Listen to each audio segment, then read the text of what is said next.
क्या होता अगर आपकी किस्मत एक ऐसी प्रेम कहानी लिखे जो न केवल दिलों को जोड़ दे बल्कि देवताओं और इंसानों के बीच की सारी सीमाओं को भी तोड़ दे। ये कहानी है राजा नल और राजकुमारी दमयंती की, जिनकी मोहब्बत ने समय, स्थान और हर मुश्किल को मात दी।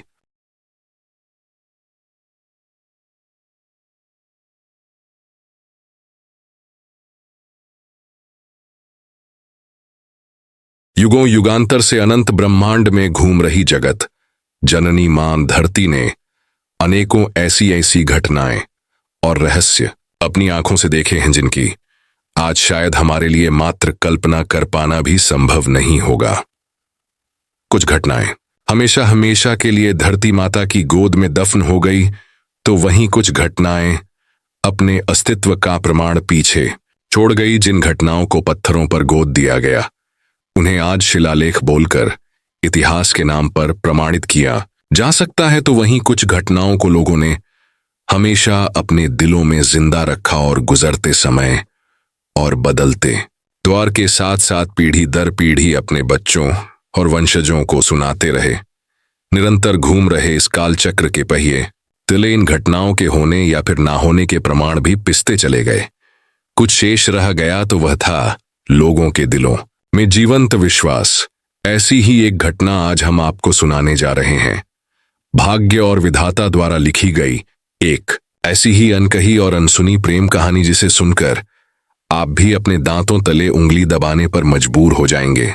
यह प्रेम कथा है राजा नल और राजकुमारी दमयंती की। यह प्रेम कथा महाभारत काल से भी पौराणिक है। इसका प्रमाण इस बात से मिलता है कि पांडव जबाजुए में अपना सब कुछ हार कर वनवास को निकल पड़े। उसी वन में उनकी भेंट अर्षि बृहदश्व से हुई। तब अर्षि बृहदश्व ने पांडवों को नल और दमयंती की कथा सुनाई थी। निषद्ध देश पर राजा वीरसेन का राज्य था। राजा वीरसेन के पुत्र रूप में राजकुमार नल का जन्म हुआ। नल बड़े ही साहसी वीर गुणवान होने के साथ साथ बहुत ही सुंदर थे। इसका अंदाजा आप इस बात से लगा सकते हैं कि नल की सुंदरता से स्वयं देवताओं को भी ईर्ष्या होने लगती थी। राजकुमार नल को शस्त्र विद्या और अश्व संचालन में महारत हासिल थी, तो वहीं दमयंती का जन्म विदर्भ देश के नरेश भीष्मक की पुत्री के रूप में हुआ था। राजकुमारी दमयंती साक्षात माता लक्ष्मी के समान सुंदर, सुशील और सर्वगुण संपन्न थी। निषद्ध देश से जो कोई भी विदर्भ देश में आता तो राजा नल के गुणों और सुंदरता का खूब बखान करता और दमयंती अपने राज्य के लोगों द्वारा की जा रही राजा नल की प्रशंसा सुनती। इसी प्रकार जब कोई विदर्भ देश से निषद्ध देश में जाता तो राजकुमारी दमयंती के रूप और गुणों का बखान महाराज नल के समक्ष करते और इसी के परिणाम स्वरूप नल और दमयंती बिना देखे मन ही मन एक दूसरे से प्रेम करने लगे। एक दिन महल के बगीचे में टहल रहे राजा नल के कानों में पक्षियों की मधुर आवाज सुनाई पड़ रही थी। उसी समय एक सेवक दौड़ता हुआ राजा नल के समीप आ पहुंचा और बड़ी ही जिज्ञासा से नल को बताने लगा कि सरोवर में एक बहुत ही अद्भुत और सुंदर हंस आया है। सेवक की बातें सुनते ही राजा नल तुरंत वहां से सरोवर की ओर निकल पड़े और सीधे सरोवर के समीप आ पहुंचे।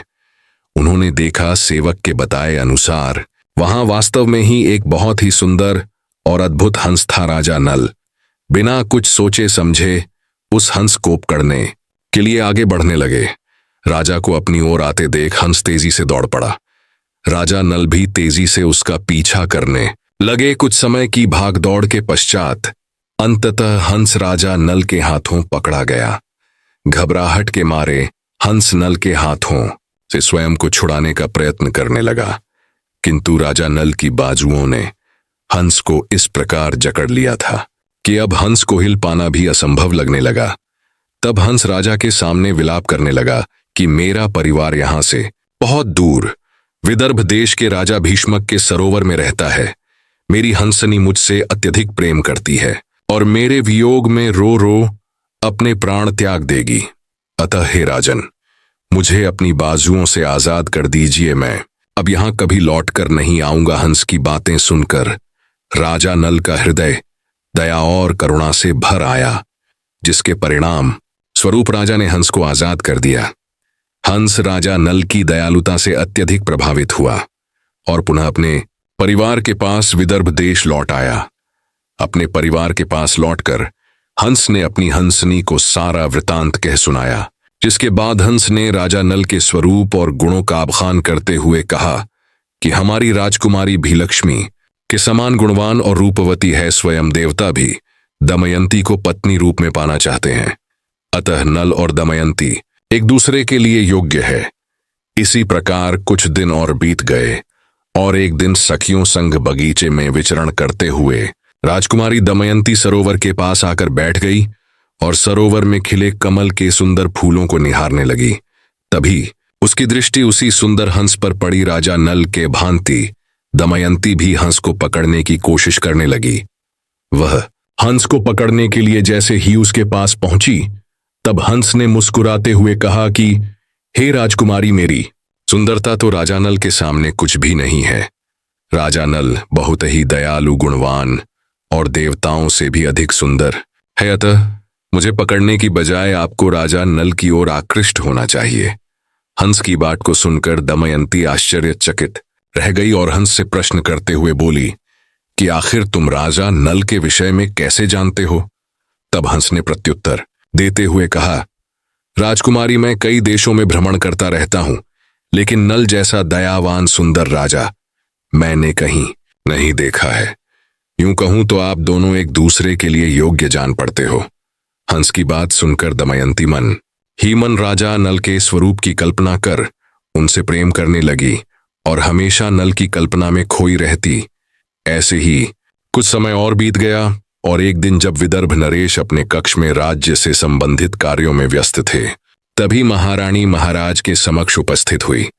तब महाराज ने महारानी से पूछा कि क्या बात है, आप चिंतित दिखाई दे रही है, मुझे बताइए, मैं अभी आपकी सभी चिंताएं दूर कर देता हूं। तब महारानी ने प्रत्युत्तर देते हुए कहा, महाराज, आप हमेशा अपने राजकाज के कार्यों में उलझे रहते हैं। आपकी बेटी दमयंती विवाह योग्य हो गई है, हमें दमयंती के विवाह के विषय में भी सोचना चाहिए। महाराज बोले, महारानी, आप ठीक कह रही हैं, मैं अभी मंत्री जी से कहकर दमयंती के स्वयंवर का निमंत्रण सभी देशों में राजाओं, महाराजाओं और राजकुमारों को भिजवा देता हूं। राजा के आदेश पर राजकुमारी दमयंती के स्वयंवर का निमंत्रण सभी देशों में राजाओं, महाराजाओं और राजकुमारों को भिजवा दिया गया और महल में स्वयंवर की तैयारियां प्रारंभ कर दी गई। इसी दौरान निषद देश में भी निमंत्रण भेजा गया। राजा नल निमंत्रण पत्र पाकर अत्यधिक प्रसन्न हुए, क्योंकि मन ही मन राजा नल बिना देखे ही दमयंती से प्रेम करने लगे थे। दमयंती के स्वयंवर की खबर सुनकर केवल भूलोक के राजा और महाराजा ही नहीं बल्कि देवता भी अत्यधिक उत्साहित थे। इसी दौरान दमयंती को पत्नी रूप में पाने की इच्छा लिए स्वयं अग्निदेव, वरुण देव, इंद्रदेव और पवन देव भी जा रहे थे। नल भी अपने सुंदर अश्व पर सवार हो स्वयंवर के लिए विदर्भ देश की ओर निकल पड़ा। जब देवताओं ने राजा नल को स्वयंवर के लिए जाते देखा तो उन्होंने राजा नल को रास्ते में रोककर पूछा कि आप कहां जा रहे हैं। तब राजा नल ने देवताओं को प्रणाम किया और बताया कि हे देवगणों, मैं राजकुमारी दमयंती के स्वयंवर में जा रहा हूं। राजा नल की कुशलता और सुंदरता को देखकर देवताओं ने सोचा, नल तो हम सभी से अत्यधिक सुंदर है, दमयंती इसके सामने हमसे विवाह नहीं करेगी, वह नल को ही अपना पति स्वीकार करेगी। तब देवताओं ने नल से कहा, दमयंती के लिए कोई भी मनुष्य योग्य नहीं है। दमयंती केवल देवताओं से विवाह करने के योग्य है। अतः राजा नल, तुम जाओ और दम से कहो कि वह हम में से ही किसी देवता को वरण कर ले। देवताओं की यह बात सुनकर राजा नल अत्यधिक उदास हो गए। राजा नल ने देवताओं को हाथ जोड़कर कहा, प्रभु, मैं दमयंती से अत्यधिक प्रेम करता हूं और स्वयं उससे विवाह करने की इच्छा रखता हूं। नल की बात सुनकर देवगण कुपित होकर बोले, अगर तुमने हमारी आज्ञा का उल्लंघन किया तो तुम दोनों का अनिष्ट होगा। तब राजा नल ने कहा, प्रभु, लेकिन मैं इतनी जल्दी महल में पहुंचूंगा कैसे, वहां अभी कड़ा पहरा भी होगा। तब देवता गण बोले, आप अपने चक्षु मूंद लीजिए, जैसे ही आप अपनी आंखें खोलेंगे आप अपने आप को दमयंती के महल में पाओगे। राजा नल ने अपनी आंखें बंद की और जैसे ही खोली तो उन्होंने सच में स्वयं को दमयंती के महल में पाया। राजा नल घूमते हुए महल के उपवन वाले सरोवर की तरफ बढ़े। उस सरोवर में राजा नल ने उसी हंस को अपनी हंसनी और पूरे परिवार के साथ देखा और अति प्रसन्न हुए। जब राजा नल को महल के उपवन में टहलते हुए राजकुमारी की दासियों ने देखा तो तुरंत इसकी सूचना दमयंती को दी कि कोई अनजान राजकुमार महल के उपवन में टहल रहा है। दासियों के कहे अनुसार जब राजकुमारी दमयंती ने उपवन में पहुंचकर जैसे ही राजा नल को देखा तो देखते ही मंत्रमुग्ध हो गई। अपने राज्य के लोगों और हंस के वर्णन के अनुसार सभी लक्षण इस व्यक्ति से मिलते थे। राजकुमारी को समझते किंचित भी देर न लगी कि उसके समक्ष खड़ा व्यक्ति कोई और नहीं अपितु स्वयं राजा नल ही है। नल को देखकर राजकुमारी दमयंती प्रफुल्लित हो उठी। राजा नल भी दमयंती को प्रेम भरी नजरों से देखकर प्रेमासक्त हो उठे। उनके सपनों की रानी दमयंती उनके समक्ष खड़ी थी। तभी अचानक से नल को याद आया कि वे यहां अपना प्रेम प्रकट करने नहीं अपितु देवताओं का संदेश लेकर आए हैं। राजा नल ने अपने दिल पर पत्थर रखकर दमयंती से कहा कि हे राजकुमारी, यहां आपके स्वयंवर में आने के लिए मैं भी आमंत्रित था, किंतु मार्ग में आते समय मेरी भेंट 4 देवता पवन, देवग्निदेव, इंद्रदेव और वरुण देव से हुई। उन्होंने मेरे साथ आपके लिए संदेशा भिजवाया है कि दमयंती से कहना कि वे मनुष्यों के नहीं देवताओं के वर्ण योग्य है, इसलिए वे हम देवताओं में से किसी एक का वर्णन करें। यह सुनते ही दमयंती के मन को आघात हुआ और दमयंती ने देवताओं के प्रस्ताव का खंडन करते हुए क्रोधित स्वर में प्रत्युत्तर दिया कि मेरे ऊपर किसी का अधिकार नहीं है, भले ही वे स्वयं देवता ही क्यों ना हो, और ना ही मैं कोई राज्य हूं जिसे विजय कर उस पर शासन किया जा सकता है। विवाह कोई व्यापार नहीं है जो हर किसी के साथ किया जा सके। मैंने केवल आपसे प्रेम किया है। मैं अपना सर्वस्व आपको अर्पण कर चुकी हूं। मेरा विवाह आपसे ही होगा, अन्यथा मैं कदापि विवाह नहीं करूंगी। दमयंती की बात सुनकर राजा नल अति प्रसन्न हुए। उनका शांत मन शांत हो गया। तत्पश्चात राजा नल विवाह समारोह में शामिल हुए। कई देशों के राजा महाराजा दमयंती के स्वयंवर समारोह में आ पहुंचे थे। प्रजाजनों की भारी भीड़ भी एकत्रित हो चुकी थी। नियत समय से अपूर्व सुंदरी दमयंती ने हाथ में वरमाला लिए अपनी सखियों के साथ प्रवेश किया। धूवेश में दमयंती के अलौकिक सौंदर्य को देख सभी राजा महाराजा स्तब्ध से हो गए। वह जिस राजा के सामने से गुजरती उस राजा के हृदय में आशा का संचार जग जाता, और वह जैसे ही आगे बढ़ जाती तो राजा मुरझा जाते। लेकिन दमयंती की आंखें तो राजा नल को ढूंढ रही थीं। लेकिन तभी दमयंती ने कुछ ऐसा देखा जिसे देख उसके पैरों तले मानो जमीन खिसक गई। दमयंती ने देखा बिल्कुल नल जैसे ही स्वरूप धारण किए हुए 5 राजा वहां मौजूद।